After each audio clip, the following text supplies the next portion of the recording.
ఫిబ్రవరి 1న కేంద్ర బడ్జెట్‌ని ప్రవేశపెట్టబోతూ ఉన్నారు. సార్, ఒకప్పుడు కేంద్ర బడ్జెట్ అంటే దేశ ప్రజలంతా చాలా ఆసక్తిగా గమనించేవారు. ఎదురు చూసేవారు కూడా. ఇప్పటికి ఆ పరిస్థితి ఉందా? ఆ బడ్జెట్‌కు ఆ సాంక్టిటీ ఉందా సార్? మీరన్నది నిజం. బడ్జెట్‌కు శాంక్టిటీ పూర్తిగా లేదని చెప్పలేం కానీ, భారతదేశంలో వస్తున్న పరిణామాలు బడ్జెట్ లెజిటిమసీని మాత్రం ప్రశ్నిస్తున్నాయి. సో ఎందుకంటే, మీకు బడ్జెట్‌లో సామాన్యుడు చూసేదేంటి? పన్నులు, టాక్సెస్ ఎలా ఉంటాయి? ఇండైరెక్ట్ టాక్సెస్, పరోక్ష పన్నులు, ప్రత్యక్ష పన్నులు ఎలా ఉంటాయి? అని చూస్తూ ఉంటారు. కానీ ఈ మధ్య కాలంలో జరిగిన ట్యాక్స్ రిఫార్మ్స్‌లో భాగంగా సో పరోక్ష పన్నుల్లో దాదాపు అన్ని పన్నులు కూడా ఇవాళ బడ్జెట్‌కి సంబంధం లేకుండా మారిపోయాయి. ఇప్పుడు ఉదాహరణకు పెట్రోలు, డీజిల్ పైన ఇప్పటికీ జీఎస్టీలో లేవు. అవి ఎక్సైజ్ డ్యూటీ, వాట్ ఎక్సైజ్ డ్యూటీగానే ఉన్నాయి.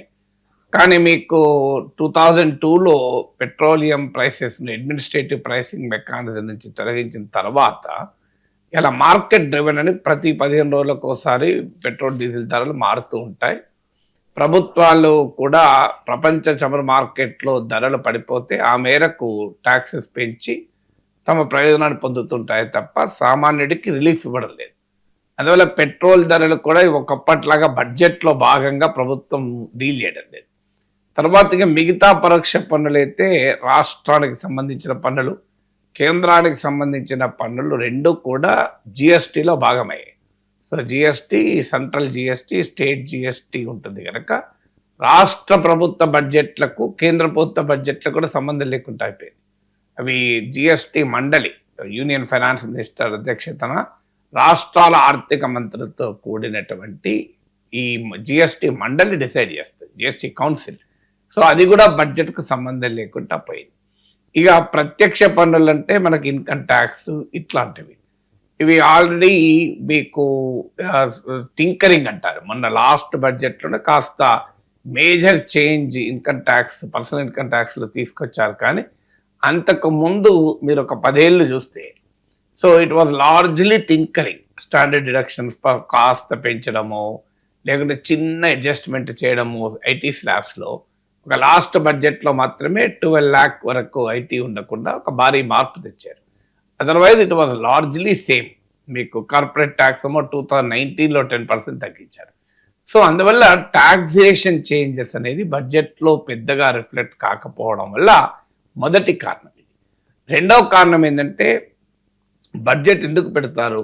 రాజ్యాంగ రీత్యా ప్రభుత్వాలకు అకౌంటబిలిటీ కొరకు, అంటే లెజిస్లేచర్ చట్టసభలకు చెప్పకుండా 5 పైసలు కూడా ఖర్చు పెట్టకూడదు. So that is the financial accountability of the governments. కానీ unfortunately over a period of time ఏమైందంటే, మీకు బడ్జెట్ యాక్చువల్ రియాలిటీని రిఫ్లెక్ట్ చేయడం లేదు. అంటే ఎక్స్పెండిచర్ ఏమో తగ్గించి చూపెడతా, తగ్గించి చూపెడతా, ఎక్స్పెండిచర్ ఏమో మీకు రియల్ ఎక్స్పెండిచర్ చూపెట్టరు, ఇన్ఫ్లేట్ చేస్తామో చూపెడతారు. అంటే మీకు పెద్ద ఎత్తున ఆదాయం వచ్చినట్టు చూపెడతారు. సో రియాలిటీలో ఆదాయం రాదు. ఆదాయం రానప్పుడు ఏం చేస్తారు? ఆటోమేటిక్గా ఎక్స్పెండిచర్ కట్ చేసి చూపెడతారు. సో మీకు రియాలిటీ, అందుకే మీకు budget estimates, revise estimates, actuals చూడండి. బడ్జెట్ ఎస్టిమేట్స్ ఏమో నెక్స్ట్ ఇయర్కు ప్రతిపాదించేవి, రివైజ్ ఎస్టిమేట్స్ ఏమో ఎగ్జిస్టింగ్ ఇయర్కు సంబంధించిన డేటా, యాక్చువల్స్ ఏమో కంప్లీట్ అయిన ఫైనాన్షియల్ ఇయర్కి సంబంధించింది. అందువల్ల మీరు యాక్చువల్స్ను అప్పటి బడ్జెట్ ఎస్టిమేట్స్తో పోలిస్తే చాలా చోట్ల భారీగా డిఫరెన్స్ ఉంటుంది. రాష్ట్రాల్లో ఇప్పుడు తెలంగాణలో మాకు అనుభవం 20% గ్యాప్. సో ఎప్పుడైతే బడ్జెట్ను రిఫ్లెక్ట్ చేయదు, అంటే ఏదన్నా కొన్ని సందర్భాల్లో ఆ ప్రభుత్వం చేతిలో లేని కారణాల వల్ల అనుకున్న ఆదాయం రాకపోవచ్చు, అనుకోని ఖర్చు పెరగవచ్చు. కానీ ఇంటెన్షనల్గానే ప్రజల పబ్లిక్ మూడ్ను మ్యానిపులేట్ చేస్తానికి గవర్నమెంట్స్ బడ్జెట్ ఫిగర్స్ను డిస్టార్ట్ చేసి చూపెడుతూ ఉంటారు. ఎందుకంటే బడ్జెట్ వచ్చిన తెల్లారి టీవీ ఛానల్లో హెడ్లైన్స్, పేపర్లలో హెడ్లైన్స్, తర్వాత జరిగే పరిణామాలు పెద్దగా ఎకనామిక్ పరిణామాలు ప్రజల దృష్టికి రావు కనుక, to create a public opinion, favourable public opinion కొరకు బడ్జెట్లో హెడ్లైన్ గ్రాబింగ్ కొరకు అడ్జస్ట్మెంట్ చేస్తూ ఉంటారు. They don't really reflect the thing. ఇది రెండవ కారణం. అంటే బడ్జెట్ డిసిప్లిన్, మీకు controller and auditor general CAG నివేదికలు చెప్తూ ఉంటారు, ఆ ఫైనాన్షియల్ ఇంటెగ్రిటీ, అకౌంటబిలిటీ ప్రభుత్వాలకు ఉండడం లేదు. డెలిబరేట్ గా బడ్జెట్ ఫిగర్స్ ను మ్యానిపులేట్ చేసి, ఇన్ఫ్లేట్ చేసి చూపెడుతున్నారు to create a favourable public opinion. దానివల్ల మీకు బడ్జెట్ లో చెప్పిన దానికి భిన్నంగా రియల్ ఎకనామిక్ డేటా ఉంటే ఏ రకంగా క్రెడిబిలిటీ వస్తుంది. రెండవది. మూడవది ఏంటంటే ప్రభుత్వాలు బడ్జెట్లోకి స్క్రూటినీకి రాకుండా చాలా పనులు చేస్తున్నాయి. ఇప్పుడు ఉదాహరణకు మీకు ఆఫ్ బడ్జెట్ బారోయింగ్స్ అంటారు, అంటే బడ్జెట్లో చూపెట్టని బారోయింగ్స్. మీకు fiscal responsibility and budget management FRBM చట్టం వచ్చాక ప్రభుత్వ బడ్జెట్ డిసిప్లిన్ పైన నిబంధనలు, ఆంక్షలు ఉన్నాయి కనుక తెలివిగా ఏం చేస్తారు, రాష్ట్రాలు అయితే కార్పొరేషన్ల పేరిట రుణాలు తీసుకుంటారు. సో అందువల్ల ఆ కార్పొరేషన్ పేరిట రుణాలు బడ్జెట్లో కనిపించవు. సో అందువల్ల బడ్జెట్ స్క్రూటినీ లేకుండా ఉండేటువంటి పనుల రీతిలో ప్రభుత్వాలు వ్యవహరిస్తున్నాయి. నాలుగవది ఏంటంటే బడ్జెట్ పైన పార్లమెంటరీ స్క్రూటినీ లేకుండా పోతుంది. చాలా సందర్భాల్లో చర్చ కూడా లేకుండా గిలిటన్ చేస్తున్నారు. గిలిటన్ చేయడం అంటే ఎలాంటి డిబేట్ లేకుండా డిబేట్ జరిగినట్టుగా భావించి ఆమోదించడం అనేది. So budget is a serious subject. మీకు దిగువ సభలో అయితే, లోక్సభ, అసెంబ్లీలో ఈచ్ బడ్జెట్ పద్దుల పైన డీటెయిల్గా చర్చ జరగాలి. అన్ఫార్చునేట్లీ అదేమీ లేకుండా రాజకీయ గొడవల వల్ల ఆ పార్లమెంటరీ స్క్రూటినీ లేకుండా బడ్జెట్లు పాస్ అయిపోతుంది. సో బడ్జెట్కు ఆ లెజిస్లేటివ్ స్క్రూటినీ లేకుంటే పోతే ఇక బడ్జెట్ ఎక్కడి బేసిక్ పాయింట్ అనేది క్వశ్చన్. ఐదవది ఏంటంటే బడ్జెట్లో మీకు ఫైనాన్స్ మినిస్టర్ స్పీచ్ చాలా సందర్భాల్లో అది మసిపూసి మారేడు కాయ అంటారు, లేదా షుగర్ కోటెడ్, ఇలా రకరకాల పదాలు వాడతారు. కత్తి అని, అంకెల గారడి అని, ఇవన్నీ ఏ పదాలతో చెప్పినా రియాలిటీ ఏంటంటే ఫైనాన్స్ మినిస్టర్ కమఫ్లేజ్ చేస్తూ ఉంటారు. అంటే బడ్జెట్ స్పీచ్ లో తాము చెప్పదలుచుకునేవి చెప్తారు.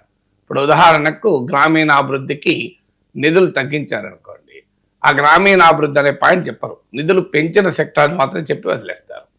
అందువల్ల ఏంటి, devil lies in the details అంటారు. అంటే ఆ వివరాల్లోకి వెళితే మనకు అర్థమవుతుంది.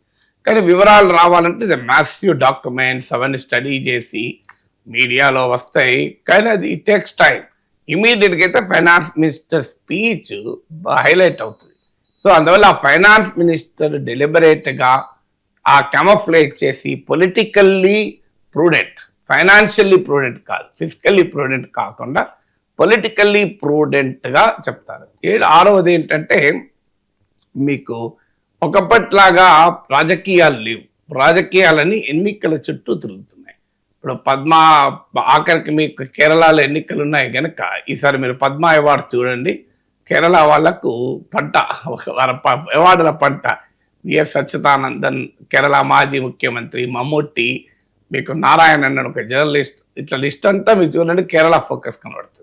కారణం కేరళలో ఎన్నికలు ఉన్నాయి కనుక. ఇప్పుడు మీరు చూడండి బడ్జెట్లో కూడా అదే కనబడుతుంది. మీకు Kerala focus, Tamil Nadu focus, West Bengal focus. మీ లాస్ట్ బడ్జెట్లో బీహార్ ఉండే, చాలాసార్లు బీహార్ గురించి ప్రస్తావన వచ్చింది.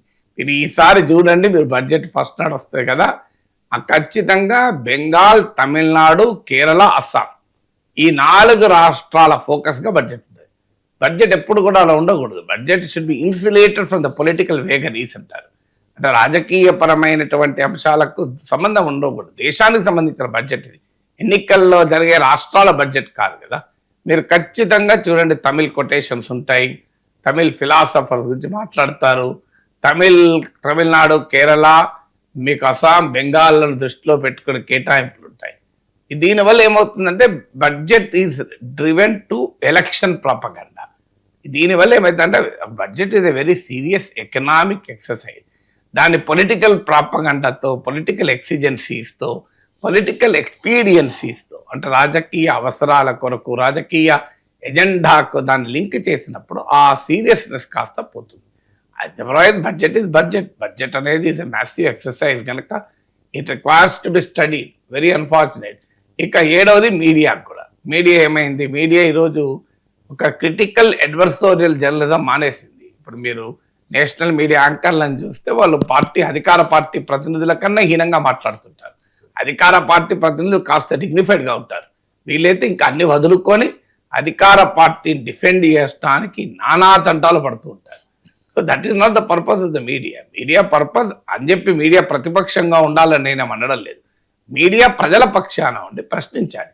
ఆ క్రిటికల్ అడ్వర్సోరియల్ జర్నలిజం లేకుండా పోవడం వల్ల ప్రజలకు కూడా నిజమైన విషయాలు తెలవడం కష్టంగా మారిపోతుంది. ఇంకా డిజిటల్ మీడియా, సోషల్ మీడియా రావడం వల్ల కాస్త మాలాంటి వాళ్ళు ఆల్టర్నేట్ వాయిసెస్ వినిపించుకోగలుగుతున్నాం. లేకపోతే entire media is simply managed, manipulated. Or మా మీడియా అనేది మీడియాలో మీడియాక్రిటీ పెరిగిపోయింది. సో ఎల్కే అద్వానీ ఎమర్జెన్సీ గురించి మీడియా గురించి అంటాడు, when they are asked to bend they crawled అని. ఇప్పుడు అంతకన్నా హీనంగా తయారైంది. సో ఒక రకంగా ఒక మీడియా అనేది క్రిటికల్ అడ్వర్సోరియల్ జర్నలిజం వదిలేసి ఒక మ్యానిపులేటివ్ ప్రాపగండిస్ట్ ఫంక్షన్ ప్లే చేయడం వల్ల కూడా ప్రజలకు బడ్జెట్ పైన ఆ సీరియస్ అనాలిసిస్ అనేది లేకుండా పోతుంది. సో మీడియాలో ఉండే ఇంకో ధోరణి కూడా ఏంటంటే బడ్జెట్ అంటే ఏదో కోట్లు వేసుకున్న సూట్లు వేసుకున్న వ్యాపారవేత్తల సమస్యగానే చూస్తారు. మీరు చూడండి, మీరు నేషనల్ మీడియా, ఈవెన్ స్టేట్ మీడియాలో కూడా చూడండి, బడ్జెట్ రోజు విశ్లేషణకు వచ్చే వాళ్ళంతా కార్పొరేట్ రంగ ప్రతినిధులు, చార్టర్డ్ అకౌంటెంట్లు, ఆడిటర్లు, ఎకానమిస్టులు వస్తారు.